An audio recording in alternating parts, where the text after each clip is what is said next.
Aquí en nuestros estudios tenemos al doctor Manuel Silva, él es el decano del Consejo Regional de Lima, del Colegio de Psicólogos, a quien le damos la bienvenida para poder conversar un poco sobre el perfil, ¿no? El perfil psicológico, tanto del maldito Chris como de Wanda, ¿no? La bebecita del TikTok, como se le conoce en el mundo de Lampa. Gracias, doctor, por estar con nosotros. Y bueno, conversamos en los segundos previos a la entrevista un poco, ¿no? Sobre este perfil que tiene justamente, pues, maldito Chris, que no se detenía ante nada. Sabía que la policía estaba muy cerca de él, que le venía siguiendo los pasos, pero él seguía delinquiendo y bueno, estaba muy bien armado.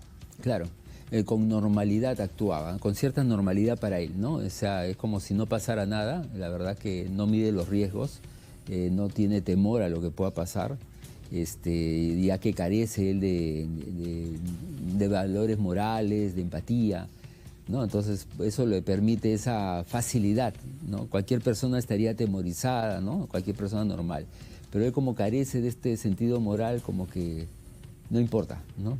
Y lo que me llamó la atención, porque claro, hemos estado viendo en los últimos días, sobre todo el fin de semana, diferentes notas sobre este caso, luego de haber asesinado con total sangre fría al sereno de Surco, lo que se ha mostrado es que, claro, él se escondió en un alojamiento y se grabó, porque eso se ha encontrado en su equipo móvil, se grabó viendo las noticias y haciendo comentarios y mostrando el arma que utilizó. Claro, completamente una conducta, como se diría, sinvergüenza, ¿no?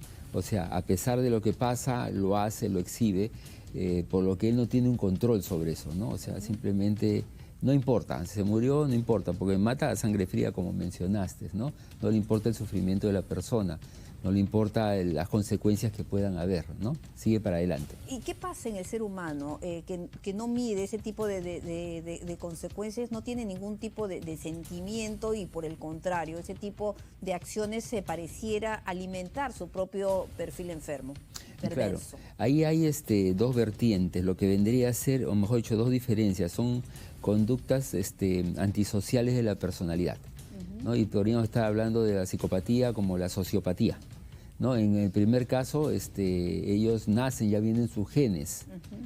Todos nosotros nacemos con un temperamento, ¿no? Y en el camino nosotros vamos aprendiendo a formar un carácter. Y a propósito, y un paréntesis sobre eso, la familia, ¿no? Exacto, también, por eso. Su entorno eran delincuentes, el padrastro, la mamá, el hermano y bueno, y su pareja. Claro, exacto, por eso. O bien él trae de nacimiento esos genes por la misma línea familiar, o bien en el modelo familiar él se forma a raíz de estas experiencias y estos modelos, porque tiene el padrastro, la mamá, el hermano, y no sé quiénes más pueden estar en su entorno. Él aprende de todos ellos esos roles que tienen, ¿no? Y a medida que él va creciendo, lo va viendo con naturalidad, con normalidad, ¿no? Y por eso desarrolla toda esta conducta, ¿no? ¿Y ese tipo de personas tiene posibilidad de recuperarse? En algunos casos, estaba viendo algunas estadísticas, por ejemplo, el doctor Robert Ware de la Universidad de Columbia Británica en Canadá, él dice que el 1% de la población es psicópata, ¿no? Y de ese 1% no todos necesariamente son despiadados, ni violentos, ni agresivos. Entonces algunos que viven con su sentido amoral, digamos, pero siempre manteniéndose en un estado de orden. Controlado de repente, digamos, con controlado. Un tratamiento, medicación. Posiblemente sí, claro, porque ellos saben que existen las reglas, no les gusta, pero saben que alguien las inventó y sirven para fines específicos. Okay.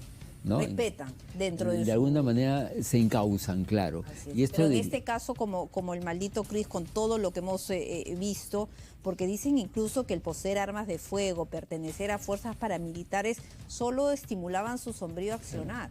Claro, es que es lógico, si él ya tenía una tendencia y una vivencia familiar, él va a buscar pertenecer a grupos paramilitares o ensayar con armas, porque eso le llama la atención, ¿no? Y lo único que ha hecho es perfeccionar.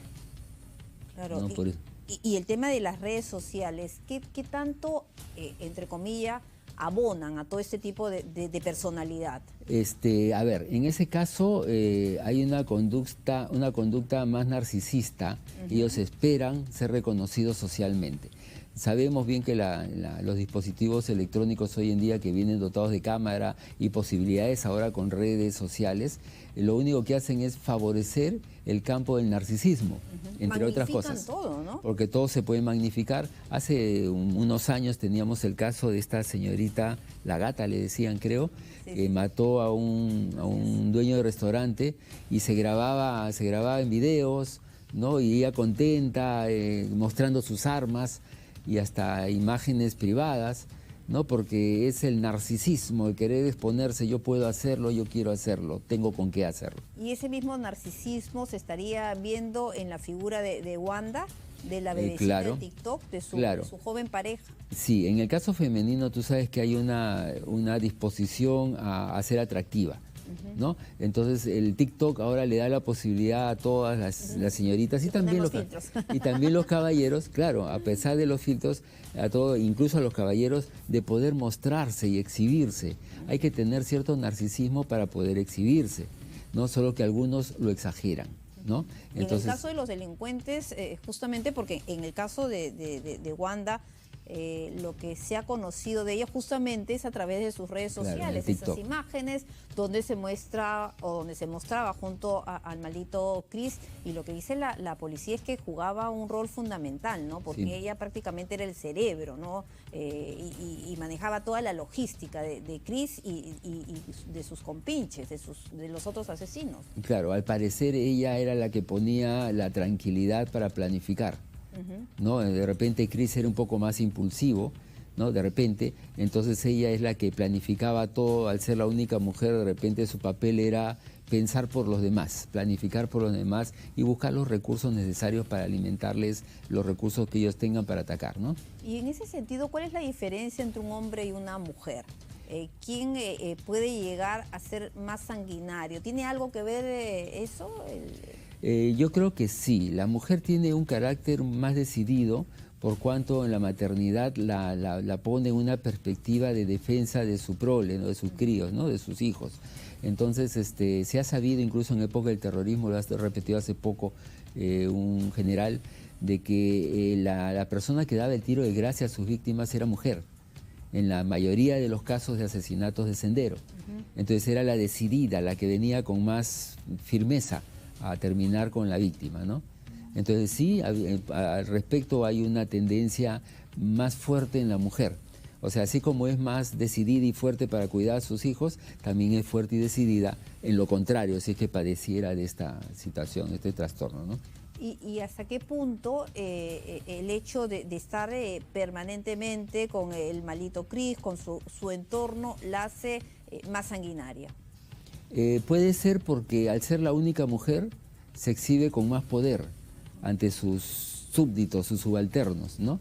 Entonces, de alguna manera, ella ha tomado el control, según las investigaciones que tienen, ella ha tomado el control de los recursos, de la logística, y por lo tanto se va con el derecho, pues, de organizarlos, ¿no? De organizarlos y de hasta amenazar a los policías. Claro. Porque ha sido ella la que ha hecho estas amenazas. Claro, ahora viene ese ímpetu de autoridad, ¿no? De ahora sí los amenazo a la policía, ¿no? Entonces, que puede ser una bravuconada, pero también hay que tener cuidado, ¿no? Porque no es una persona sana, ¿no? Entonces ahora, bueno, si está en redes y le han matado a su pareja, obviamente que va a buscar una defensa vanidosa, ¿no? Como decir, conmigo no van a poder, ¿no? Más bien yo los voy a atacar a ustedes, ¿no? Ahora, el perfil de Wanda, justamente de lo que estamos hablando, hablaba en el caso de Chris y también de ella, el tema del narcisismo. ¿Qué otros valores ellos toman en cuenta? El hedonismo, ¿no? El buscar los placeres, ¿no? Porque ya la han visto que se ve reflejándose con sus joyas en un yate, ¿no? Haciendo alarde de lo que han conseguido, ¿no? De repente por las carencias materiales que pueden haber tenido en la infancia o en el intermedio. Por otro lado está la búsqueda de aventura fuerte, lo que llaman adrenalismo, ¿no? Es el adrenalínicos, digamos, de alguna manera, buscar las emociones, los riesgos, ¿no? Esta situación de peligro de repente los alienta más, ¿no? Bueno, el desprecio por las normas morales, que ya habíamos dicho, y la falta de empatía, que es una falta de empatía emocional, más no cognitiva. O sea, ellos pueden no ponerse en lo que tú sientes, pero sí en lo que tú piensas, ¿no? O sea, ellos pueden entender lo que tú piensas, pero no pueden entender lo que tú sientes en todos los casos, ¿no? ¿Y por qué se llega a ese extremo? Son problemas ya estructurales a nivel de cerebro o a nivel de crianza, ¿no? Que, como te decía, han podido elevarlos al tema de la sociopatía, por ejemplo, ¿no? El modelo familiar, el entorno lo ha hecho aprender ese modelo de conducta, ¿no? A relevar ese modelo de conducta, que más o menos tú lo puedes ver, por ejemplo, en el fenómeno que antes teníamos en Lima, que eran los pirañitas, ¿no? Los pirañitas eran unos niños que vivían en violencia constante, porque para ellos... Consumían pues el terocal, ¿no? Que consumían el terocal. Y era la violencia justamente por conseguir esa droga. Claro, y la relación entre ellos, yo tuve oportunidad de leer una lectura de un periodista que se infiltró en el grupo, y él veía de que la relación entre ellas era violenta. Y más bien cuando alguien expresaba afecto, ellos se ponían defensivos, que es al revés que nosotras las personas, ¿no? Que cuando alguien se pone agresivo se pone defensivo, pero cuando uno es afectivo uno se entrega, claro, de alguna manera, ¿no? Entonces para ellos es al revés porque viven en un medio violento. Entonces ellos aprendieron que la calle es un peligro y se defienden. Y entre ellos practican esa violencia, que en realidad no es violencia para matarse o hacerse daño, sino es una violencia comunicacional, digamos, ¿no? En el caso de los pirañitas. Pero en el caso de Maldito Cris y de Wanda, ¿cómo logran empatizar estos perfiles tan similares? Claro, porque ahí... En este caso no es como algunos especialistas dicen que los polos opuestos se atraen. En claro. este caso son muy similares los perfiles. Claro, son polos opuestos en género, ¿no? Pero son afines por el quehacer, digamos, ¿no? Por el trastorno en sí, ¿no? Entonces como que son aliados. Ellos difícilmente van a poder ser aliados de una persona sana. Claro. ¿No? Entonces justamente me estaba poniendo a pensar, ¿no? Difícil, ¿no? Difícil, porque... Claro, porque nadie va a soportar pues a una pareja que esté delinquiendo y de esa forma. Claro, en el caso, por ejemplo... que tenga pues este tipo de tendencias, ¿no? Como el caso, por ejemplo, del maltrato a la mujer, que la pareja es maltratadora, por ejemplo, ¿no? Entonces él no se va a buscar una persona que respeta sus derechos, porque en la primera mirada mala, él lo va a poner en su sitio, ¿no? Entonces va a buscar una persona que puede ser victimizable, ¿no? En este caso, ellos se van a encontrar entre los que tienen asociación o afinidad. Es como decir, nos encontramos en una reunión social y yo me voy a pegar a conversar con quien conversa o piensa igual que yo, ¿no? Entonces hay una afinidad, y más aún si es una asociación para delinquir, ¿no? En la que tienen que buscarse recursos para armas o lo que estaba haciendo ella, por ejemplo, prostitución, alquiler de locales para poder proveerse de recursos, ¿no? Ahora, cuando se dice, ¿no? El tema de la inseguridad ciudadana para acabar con o para frenar o disminuir los índices que están tan altos en nuestro país en general, ya al margen también de este caso, se señala que la educación es fundamental. Y me pregunto en este caso... ¿hasta qué punto se pudo cambiar un poco esta historia del Maldito Cris y de Wanda? Claro, es que siempre se habla de educación, pero la educación sola, en frío, no produce más que conocimientos.